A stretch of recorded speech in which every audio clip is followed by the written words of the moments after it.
Welcome to the Hidden Potential Podcast. I'm your host, Homer Hargrove, and in today's episode, we're going over the topic, should I quit my day job? In this episode, we're going to be talking specifically about the idea of starting a new venture, whether it's in ministry or a new business that you want to start, new organization, new whatever. It's this idea to where you feel this conflict with the job that you currently have and whether or not you're ready to spread your wings, quit your day job, and start this new path. In this episode, we're going to be going over some key things to consider. At the end, we're going to have 3 takeaways. And every week, we come out with a new episode to be able to help you tap into your hidden potential. We do this by giving you mental and practical tools to be able to help you within your leadership, within your organization, within your own personal growth. Let's go ahead and get started with this idea and a big thought, and that is this motion of having something deep within your heart and feeling this conflict that maybe I need to quit my job so I can fully embrace this direction. And I think the first thing that you need to do is clarify what it is that you're feeling, as well as clarify and define what it is that you want to do and how you'll do it. So let's break that down. First, let's talk about your heart. I think that if you have an entrepreneur mindset, or even maybe you just have this leanings towards leadership, you're most likely unsatisfied in your current position. Whatever your job or role may be, you feel a sense of not feeling challenged and you're not satisfied with just going through the motions. And maybe you're even in this place where you're looking around at your other coworkers, people that have even been there longer than you, and you're thinking, this isn't the life that I want. And I remember having a similar experience. I was a jet engine mechanic. I was also a youth pastor at the time. And I had this constant conflict of feeling unhappy with my day job while really wanting to pursue my path and career in ministry. And day after day, I felt this dread going into work at a place that I simply didn't enjoy the work. The pay was fine. Everything else was fine. It was seemingly a cush job.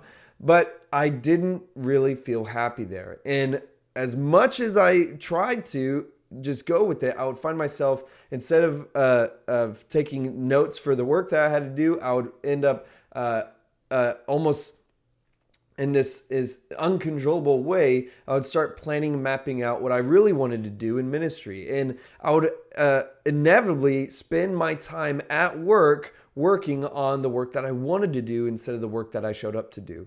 And so maybe you're in a similar place to where you're just, your mind can't stop thinking about what it is that you have planned or what it is that you want to do. And once you understand that where your heart is at in the matter, if it is this idea of being motivated by challenge, you want to build something new, or maybe you want to build something personal, whatever it is, one thing that you really have to clarify is that, do I feel this ambition or drive to do something else, or am I just unhappy where I'm currently at? You know, there's a lot of different times where it might even be that we may not be this perfect fit as an entrepreneur starting our own business. It's more so that we just feel unhappy with our current workspace. And maybe you have aspirations for leadership, but it's in the confines of a structure that's already built. There's a big difference from entrepreneurship and leadership. And so again, you have to clarify that, is it this drive to start something new, or is it a drive that is really just unhappy where I'm currently at, and maybe I need to just switch jobs. I need to apply somewhere else. I need to find a better work environment where I can feel the sense of challenge and motivation at another place. Y'all dig what I'm saying? So once you decide that, if you come to a place to where you realize, no, I really have this ambition to begin something, to start a business, to start a venture, whatever it is, the next thing that you need to do is you need to clarify what it is that you're wanting to do. You need to be able to define it. You need to be able to even feel the inspiration writing it down. And a lot of times we'll have like different ideas in our head, and you got to understand that if you can't clearly communicate it to your spouse or to a friend or to somebody else confidently, then it's not ready yet. You need to be able to clarify it to a T and have it this direction to where you know what you want to do. You know what problem that you're trying to solve. And once you do that, you need to consider once you find out what it is that you're actually wanting to do, whether it's a venture, whether it's a new business, whatever initiative, if you feel like you got it all clearly defined, you can communicate it well, and maybe you even have this rough draft of what you'd be doing. The next thing that you need to do is consider what would your first day look like. Because again, we're talking about like, do I need to quit my job right now? Because I find myself just constantly thinking about this, wanting to do this.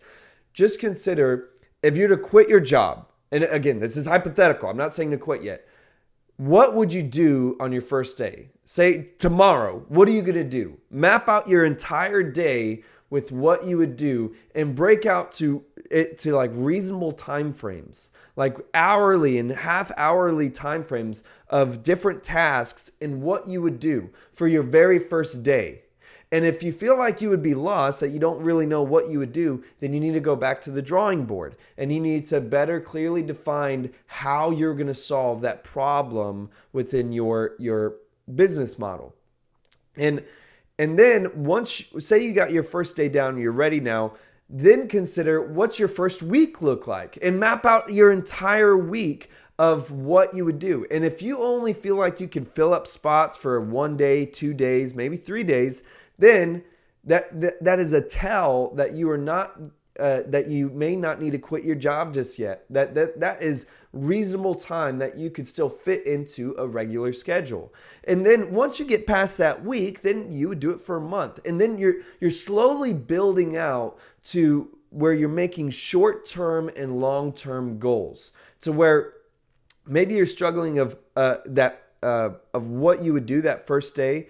Well, as an example, I would first start by probably setting up like my main structure. Say it's as simple as like I need to establish a website, things like that. Those are all things that I think that you could set up while still keeping your job, but those are things that you would knock out first. So let's just say you got your net ready to, in a sense, begin prospecting. That's kind of your first goal of what you want to do, whether it's marketing, prospecting, is after you prepared the structures, you want to start initiating your first prospects.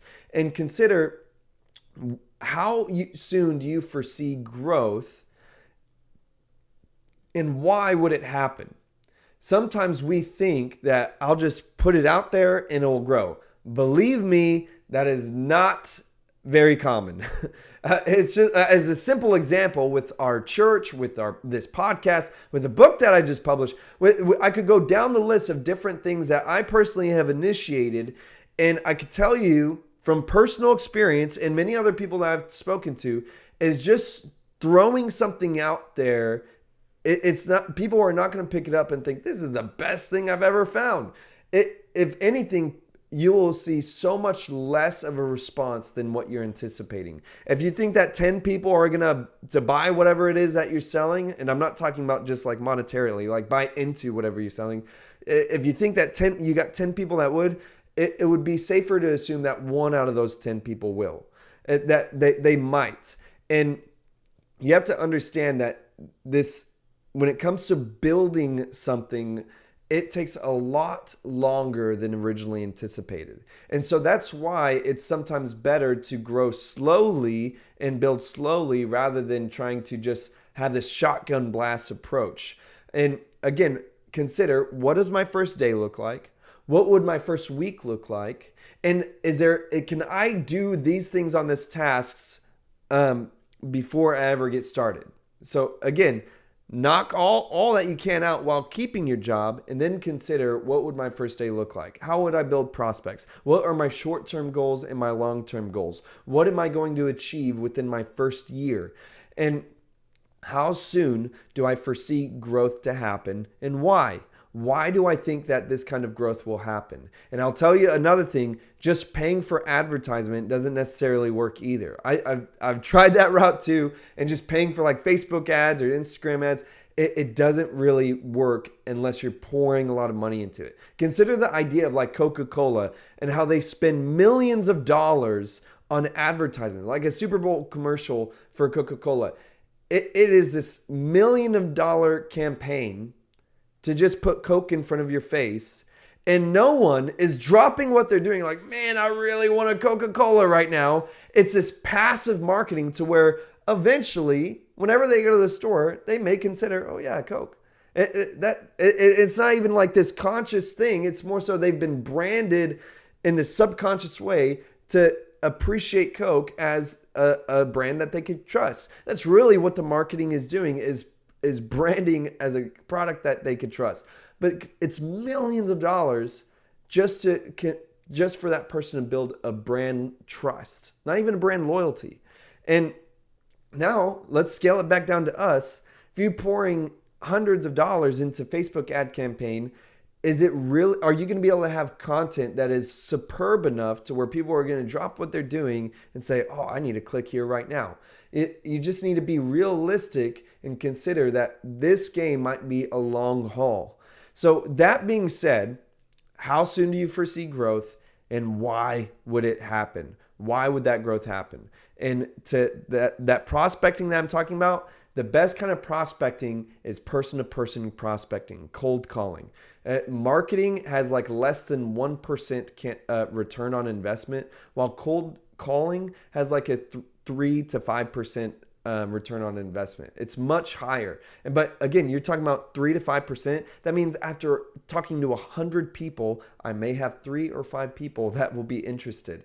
That is a lot of work, and you have to understand that could be a really slow game. So now let's go to the second thing to consider. Consider what it is that you want to do. Map out what that would be in the actual time to get necessary. So what I'm saying is, when we're thinking about putting my actual effort and time into this, what is my return on investment, and how will I be able to receive it? Like the idea of starting a church, for example, that was what it was for me. The return on investment is seen in multiple ways. It's this intrinsic sense of spiritual growth, of bringing people to Christ. We have a saying that whenever someone even just comes to church, it's a win because the gospel was planted in their heart. Whenever someone comes back, that's a win because they're being connected to a community. And it's this idea of this spiritual growth. And so our mission as a church is to create a community of people that who are living their transparent lives together as they find their purposes in God. And it's this idea that part of our mission is to create a community. That's a big, big part. And so that's another, again, a lot of what I'm talking about is a spiritual win. That's a return on investment. When people give their life to Christ, when they're connected to the church, community, growing that community. That's a physical win that I can see. And then when you think about even financial return on investment, that is people donating to our church, us being able to grow, us being able to acquire building, us being able to acquire different staff members, and being able to grow in size also requires that return on investment financially. And so these three things is like what we can see and perceive as wins. And it all kind of sums up in this idea of the impact that we're able to make as a church. Today's episode is brought to you by my new book, Feed My Sheep, a 90-day devotional, is out now. You can order it either on my website, homerhargrove.com, or you can order it on Amazon. And if you do, please leave a rating and review letting me know what you think about the book. It really would mean a lot to me, and it really helps support this channel. Again, that is Feed My Sheep. That being said, let's get back to today's episode. Now, for you, it may be different. If you're thinking about wanting to launch, more of like a business or a retail business. As another example, like I have Gravetop Designs, clothing brand that I create and design myself, and it's something that I just genuinely enjoy doing. I like making shirts that look cool, and I appreciate the art that goes into it, and I like seeing people wear my clothes. I love it. And so there's this passion that I have in it, and there's also a return on an investment. So I'm pouring in time, energy, and money into this business. What is my return on investment? How do I perceive success for this company? And the number one, if it's a business model, then the number one that you would see that return on investment is financial gain. And consider that is it's not like your sole motivation, but that is a return on investment that will be able to perpetuate to continue to do what you love doing. I think that if you're in this place right now, you most likely have had a point where you have received money for your work, for a job, but it's not enough.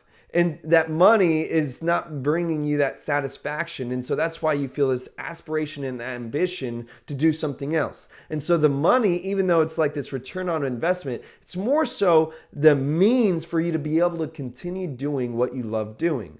And when you, so your next level of return might be the people that are impacted by it, the people wearing your shirts, the people wearing your clothes, or maybe it's people viewing your content, or maybe it's being able to speak at places, whatever it is. It's the idea of extending yourself and connecting yourself to other people, but you'll never be able to continue doing that unless you have that money to bring you through. Again, that's why we're considering, should I quit my job? Because your job might be the thing to sustain your dream until your dream is able to sustain you.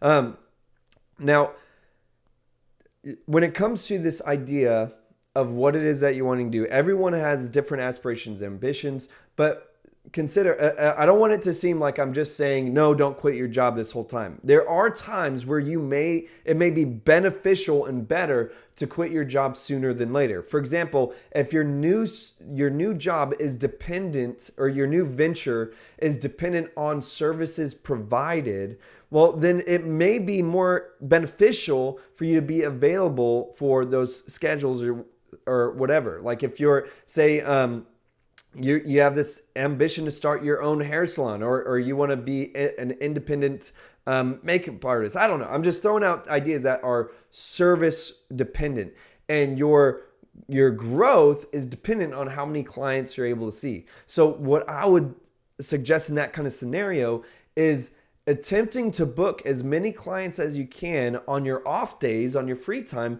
until you've exhausted your current working hours, to where it seems like it only would make sense to either switch from full-time to part-time and continue to grow those schedulings and be consistent until eventually you're outing your job. Now, if you already have like a lead base to where people are, in a sense, ready to give you money, then maybe the only thing holding you back would be your current job. But those are unique scenarios to where you've almost like accidentally been building up your prospect list for over a course of time. But if this is all brand new to you, this is like just a spur of the moment idea, and you're thinking, oh, I just need to go head first, then maybe you need to slow down and build your prospect list first, and exhaust your current availability until it makes sense to switch over. Now, the final thing that I would project to you is to practice discipline now before you assume how disciplined you'll be later. Now, what I mean by that is, when the nice thing about having a seemingly normal job is that it provides a natural sense of accountability. You have to show up to work at this time, or if you miss that time enough times, you'll be fired. And so you have this sense of accountability to where your workplace is providing you working hours. They're providing you with tasks, and they're providing you with direction, and you have somebody more or less looking over your shoulder, making sure that you complete these different tasks. When you start your own venture to where you're your own boss, you are the top dog, you decide what you want to do, it requires discipline to be able to function and grow. And it's so often we think that, oh, it'll just kick in. I'll be disciplined when it comes, when the moment comes. Maybe for the first week, maybe for the first month, but you will if you don't practice discipline now, you most likely will not carry discipline over into your self-employed business. You need to practice it now. I mean, the idea of forcing yourself to wake up extra early to work on things early in the morning when at the end of the day you're tired, you could go to sleep. Well, I don't feel like it right now, I'm going to push it off. That happens to so many people who start this new venture, and it's so easy to slip into this place of apathy. While once you were driven and ambitious, but it's easy to slip into this apathy to where you're like, oh, well, I don't really know what I'm going to do today. I don't have anything that I'm waiting to do, so I'll just figure out once I get up later. If you have no start time, you're going to just be shooting yourself in the foot. And so I'm saying all this to say that while at your current job, be disciplined, be extra disciplined now, and it will bleed over to when you're ready to quit your job. The idea of getting up earlier than you're already getting up. Are you getting up just to get ready for work and running out the door? Are you running late to work? Are you eating breakfast before you go to work? Are you having any type of like mental clarity moment, mindfulness moment as you wake up? Or are you just chugging along until you go to the daily grind? Consider these things and implement self-discipline now, and you'll find that it will carry over when you're ready to quit your job. You're already used to determining your own schedule. No one else is telling you to get up early. You decided to get up early, and making these different disciplines will help you. As a personal example for me, when we moved to San Antonio to start our church, I had it was kind of like the first couple months felt almost like a relief and a break from the grind that I was in before. When I was a jet engine mechanic and a youth pastor, I was working like over 70-hour weeks. I had crazy overtime and I was so exhausted. And so when we first moved here, it felt so nice to not have a 70-hour work week and to wake up a little more casually and to have some downtime. But after that initial phase, I was like, okay, I need to get going here, because what I'm doing is not going to grow if I just get up when I feel like it and play video games during the day. Like, it's just not going to work. And so I had to develop my own rules to where it's like simple stuff where it might sound like even funny to some of you, but it's rules that I made for myself to where I decided, like, a simple thing is I wasn't going to play video games during the day. I wasn't going to have watch TV or chill during the day. That was my working time. And so I refused to let myself have downtime during the day because it's my working hours. And I would choose specific days to rest, to relax. Where say if that day was a Friday, it's like, well, it's my rest day. This can be my free day to do what I want. This is my normal Saturday, or what have you. It's this idea of determining your own schedule and sticking to it, determining your own disciplines. And even I do a cold plunge nearly every morning, and no one's telling me to do a cold plunge. And every morning that I do a cold plunge, I'm telling you, I do it every day, nearly every day. And every time my body and mind doesn't want to do it. And I literally get almost like the nervous or anxious because I don't want to do it. But why do I do it? Because I'm disciplining my mind and my body to do things it doesn't want to do, so that that discipline will bleed over into my work life. And it surely does. It truly does. And so again, I'm just trying to project these ideas of discipline, not because it's this magic things that will make you successful, but that discipline will bleed over into your entrepreneur venture.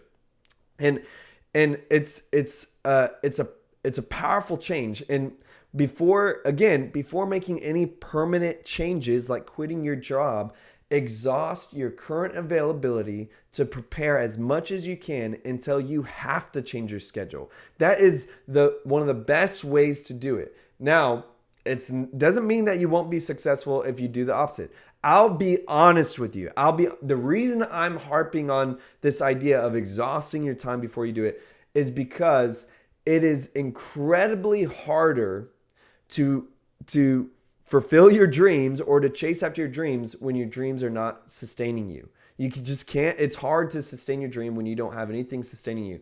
And that money that you make from your job, it will help provide the means for you to make the full switch. But if you do it prematurely, you may not only stunt your growth, but you may obliterate the possibility of you really having that dream, because you'll feel so discouraged after not seeing your initial growth and having to go get another job again, to where you feel like, oh, this was just a fake dream. This was just a bad idea. I shouldn't have never thought of doing that. And you'll be so discouraged. You'll lose your morale when it truly could be a great venture, but it needs to be a little more delicate at preparing for it. And I'm talking from experience. There's many times where I had a good job and I quit it prematurely, and I was able to survive. Don't get me wrong. I survived. I made it. Here I am.